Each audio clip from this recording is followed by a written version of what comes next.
सबनों हरियाणा दिवस की घनी बधाई।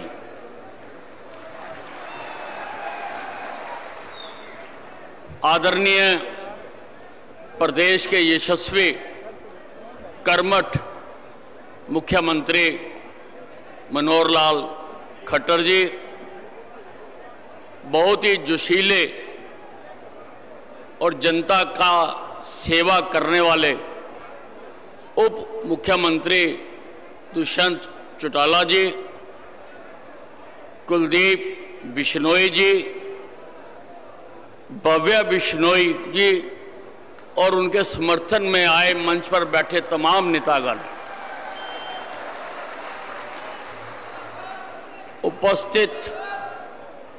उपस्थित बहनों व भाइयों, 3 तारीख को आदमपुर विधानसभा का उपचुनाव होने जा रहा है और आपने अपनी वोट डालकर तय करना है कि आपका नुमाइंदा यहां से अब कौन होगा। यह बहुत महत्वपूर्ण चुनाव है। सारा प्रदेश टकटकी लगाकर आपकी तरफ देख रहा है और आपने तय करना है कि आपका वोट किसको चाहिए। और जब भी आदमी तय करता है तो सबसे पहले वो तुलनात्मक अध्ययन करता है कि मेरे सामने है क्या क्या। हमारे सामने पार्टियां कौन सी हैं, उम्मीदवार कौन से हैं, उनका अध्ययन करता है, तुलनात्मक अध्ययन करता है और जो उसको बेहतर लगता है वो अपना वोट डालता है। हमारे सामने कांग्रेस पार्टी खड़ी है जिसने इस देश में अधिक समय राज किया है और आज हमारा देश अगर वो ठीक ढंग से राज करते तो दुनिया की बहुत बड़ी ताकत बना हुआ होता। लेकिन हिंदुस्तान की जनता ने उस बदनुमा दाग को मिटा दिया है। केंद्र से हमने उखाड़ के फेंक दिया, प्रदेशों से कांग्रेस को उखाड़ के फेंक दिया, 1-2 प्रदेशों में बाकी रह गई। भाइयों, वहां भी जनता तैयार बैठी है, जब मौका आएगा इस पार्टी को पूरी तरह से दफन कर दिया जाएगा। आज राहुल गांधी भारत जोड़ो यात्रा को लेकर निकला है। वो अपने चेहरे पर, कांग्रेस के चेहरे पर जो दाग लगा हुआ है उसको मिटाना चाहता है। कांग्रेस के डीएनए में ही भारत तोड़ो लिखा हुआ है। हिंदुस्तान आजाद हुआ, इन्होंने हिंदुस्तान को तोड़ दिया, हिंदुस्तान का बंटवारा कर दिया। लगभग 1 लाख लोग मारे गए और 2.5 करोड़ लोग विस्थापित हुए। 1984 में इन्होंने सिख दंगे कराकर लगभग 3400 लोग मरवाए। ये उस दाग को मिटाना चाहते हैं। वो दाग कभी नहीं मिट सकता। हमारे सामने यहां पर आप पार्टी भी खड़ी है। आप पार्टी का वैसे तो सूरज डूब चुका है। पंजाब में इन्होंने सरकार बनाई थी और 3 महीने बाद ही संगरूर का लोकसभा का उपचुनाव हुआ और लोगों ने आप पार्टी को सभी जगह से हराकर अपना प्रायश्चित किया कि हमारे से गलती हो गई थी कि हमने आप पार्टी को यहां से जिताया। आप पार्टी का केजरीवाल एक गुब्बारे बेचने वाला है। वो जहां कहीं चुनाव होते हैं, किसी प्रदेश में होते हैं, वो रंग बिरंगे गुब्बारे लेकर चला जाता है कि मेरी सरकार बनाओ, मैं ये करूंगा, मैं ये करूंगा, मैं ये सुविधा दूंगा, मैं ये मुफ्त दे दूंगा, बिजली मुफ्त, पानी मुफ्त, सब कुछ मुफ्त दे दूंगा। एक बार मेरी सरकार बना दो। लेकिन लोग अब उसकी असलियत को जान चुके हैं, उसके गुब्बारे फूट चुके हैं, उसके गुब्बारे फूट चुके हैं। और भाइयों और बहनों, मैं आपको कहना चाहता हूं, ये जो आप पार्टी है ये राजनीति में खरपतवार है, खरपतवार। जैसे किसान अच्छी फसल के लिए खरपतवार को उखाड़ कर फेंक देता है, वैसे ही देश में राजनीति ठीक चले, इस खरपतवार नामक आप पार्टी को जहां नजर आए वहां से उखाड़ कर फेंक दो। हमारे सामने इनेलो भी है, इनेलो का उम्मीदवार भी खड़ा है और इनेलो का राज हमने देखा है, किस प्रकार से फैक्ट्रियों के आगे खड्डे खुदा दिए जाते थे। लोग यहां पर कारोबार बंद करके भागना चाहते थे, जा रहे थे यहां से कारोबार छोड़ छोड़कर। आप सबने देखा कि उससे कितनी बेरोजगारी यहां पर हुई। और एक आपके सामने भारतीय जनता पार्टी है। भारतीय जनता पार्टी के नेता नरेंद्र मोदी ने देश की राजनीति की दशा और दिशा बदल दी है। पहले चुनाव होते थे नारे देकर, झूठे वादे करके। एक नारा दिया गया गरीबी हटाओ, 3 इलेक्शन लड़ लिए, एक नारे के ऊपर ये लोग भी फिदा हो गए। इसी प्रकार से समय समय पर नारे दिए जाते रहे। और कल मैं प्रचार में था यहां पर, मैंने सुना कि भूपिंदर सिंह हुड्डा लोगों को कहता फिर रहा कि यहां से मेरे प्रत्याशी को यहां से जिता दो और मैं समझ लो मुख्यमंत्री बना। अरे भूपिंदर सिंह हुड्डा, आज मैं आदमपुर की अनाज मंडी की स्टेज पर खड़ा होकर कहना चाहता हूं, बताना चाहता हूं कि अब तू सारी जिंदगी कभी मुख्यमंत्री नहीं बन सके।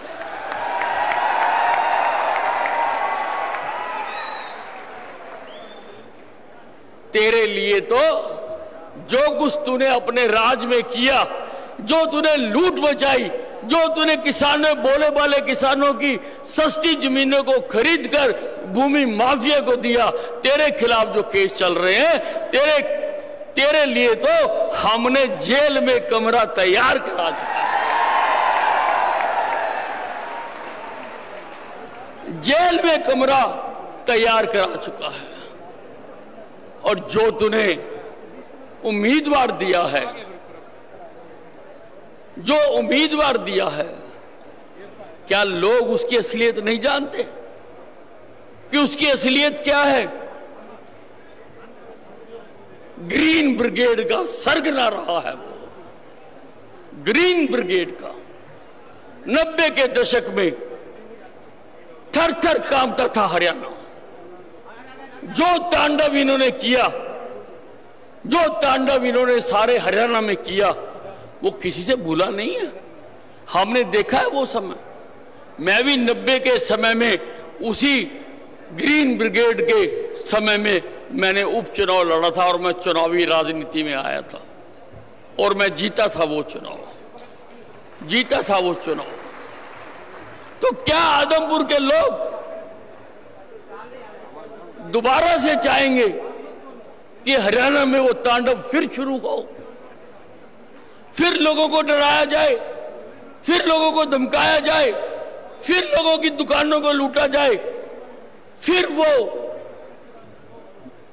जो चिंता और दुख है उसकी स्थिति में क्या आदमपुर के लोग दोबारा से उस ग्रीन ब्रिगेड के मुखिया रहे जयप्रकाश को दोबारा वोट डालना चाहेंगे? इतना बड़ा इल्जाम अपने ऊपर आप नहीं ले सकते। और अगर कोई कहता है कि ग्रीन ब्रिगेड के बीज उसमें मर गए, तो बीज कभी मरा नहीं करते, वो मौके की तलाश में होते हैं। वो जिस दिन मौका मिलेगा वो फिर अपनी ग्रीन ब्रिगेड चलाएगा। भाई और बहनों, हरियाणा में हमने कानून व्यवस्था का कायम किया है, हमने गुंडागर्दी को खत्म किया है। आजकल आप देख रहे होंगे कि मेरा बुलडोजर सारे हरियाणा में चल रहा है। मैंने पुलिस अधिकारियों को कह दिया कि जितने भी गुंडे बदमाश हैं, माफियाज हैं, ड्रग्सबाज हैं, उन सारों का इलाज करो। अनिल विज पुलिस के साथ खड़ा है, इनको खत्म करिए। अनिल विज हर पुलिस कर्मचारी के साथ।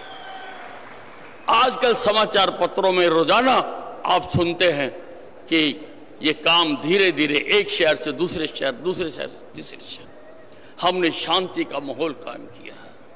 हमने जो सरकारी दुकानें लगा करती थी, भर्ती करने की दुकान, तबादले की दुकान, CLU की दुकान, भाइयों हमने वो बाजार बंद कर दिया। हमने वो बाजार बंद कर दिया। अब काबिलियत के आधार पर लोगों को नौकरी मिलती है। आज काबिलियत के आधार पर लोगों को नौकरी दी जाती है और काम आगे बढ़ाया जाता है। आज प्रदेश में शांति का माहौल है। ये जो मुख्यमंत्री जी बैठे हुए हैं, मैं 6 बार का MLA हूं भाइयों, 6 बार का। मैंने बहुत सरकारें देखी, बहुत सारे मुख्यमंत्री देखे हैं, पर मैंने ऐसा मुख्यमंत्री नहीं देखा जो दिन से लेकर रात तक केवल केवल केवल केवल केवल मैंने अपने प्रदेश को आगे कैसे बढ़ाना है। सारा दिन एक चिंता है कि मैंने अपने प्रदेश को आगे बढ़ाना है। यहां पर शांति व्यवस्था कायम करने की वजह से मुख्यमंत्री जी के 8 साल के समय में लगभग 1.5 लाख नए कारखाने यहां पर लगे, हजारों लोगों को रोजगार मिला है। और मारुति जैसी कंपनी जो पिछली सरकारों से तंग आकर हरियाणा को छोड़कर गुजरात भाग जाना चाहती थी, वो भागना तो दूर, उन्होंने एक तीसरा प्लांट यहां पर खरखोदा में लगाना शुरू कर दिया, जिसका हम उद्घाटन भी कर चुके हैं। उन्होंने कहा तुम तो हरियाणा को ही गुजरात बना दिया, यहां लूट मार खत्म कर दी, हम तो यहीं पर अपना कारखाना लगाएंगे, हजारों लोगों को रोजगार मिलेगा। तो भाइयों, ये तुलनात्मक अध्ययन है, तुलनात्मक अध्ययन करना है। भव्य बिश्नोई को जो वोट पड़ेगी वो मनोहर लाल की ईमानदारी और कर्मठता को पड़ेगी।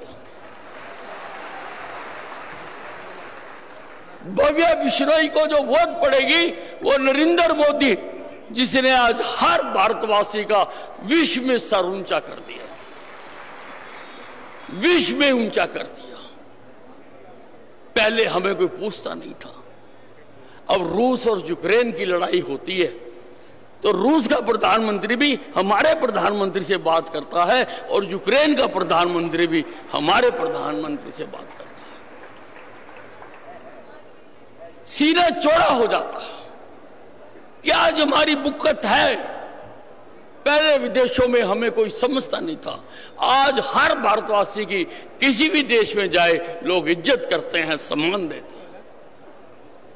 पहले पंजाब से उग्रवादी आते थे, मारते थे, चले जाते थे, हम केवल श्रद्धांजलि समारोह आयोजित करके अपने फर्ज को पूरा कर देते थे। लेकिन प्रधानमंत्री नरेंद्र मोदी के समय में उन्होंने उरी में घटना की, पाकिस्तान की सीमा के अंदर घुस के घर में जाके मारा, हमने घर में मारा। बालाकोट की घटना हुई तो अंदर जाकर एयर स्ट्राइक करके उनको उसका जवाब दिया। हमारा सीना चौड़ा होता है, इसलिए भाइयों फर्क पड़ता है, एक एक वोट का फर्क पड़ता है। इसलिए मनोहर लाल जी का वो काम करते रहे, नरेंद्र मोदी का जो वो काम कर रहा है उसको अपनी सहमति की मोहर लगाने के लिए ना केवल अपनी वोटें डालो, आपके जितने जानकार हैं उनके घर घर जाके कहो कि भाई अब की बार केवल भव्य बिश्नोई।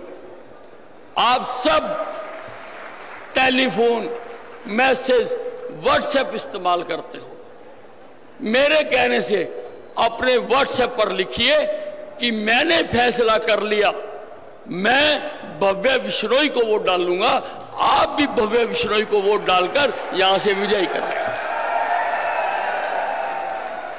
और आपके जितने जानने वाले हैं उन सब तक वो व्हाट्सएप जाना चाहिए, और मुझे लगता है घूम फिर के वो मेरे तक भी आ जाएगा। मैं देखूंगा कि आदमपुर की जनता ने एक दिन